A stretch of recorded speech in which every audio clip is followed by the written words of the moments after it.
Okay, I've just over a minute to try and give you an insight into this piece, which is called Lan y Mor, beside the seaside. So it started life as an abandoned piece of kitchen, a kickboard, which I found abandoned on a beach overlooking Llwch Estuary, and it's that landscape which is finely depicted here. You can see the Llwch Estuary in the foreground and the hills of Rhossili and the Gwyr Peninsula in the background.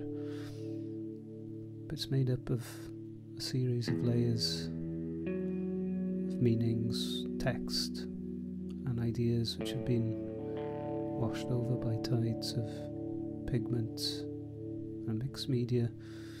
And it's this idea of a cultural inheritance which is in dispute and often forgotten, abandoned, and covered by something else still beautiful and mesmerizing, but also slightly sad and lost. I hope you like it.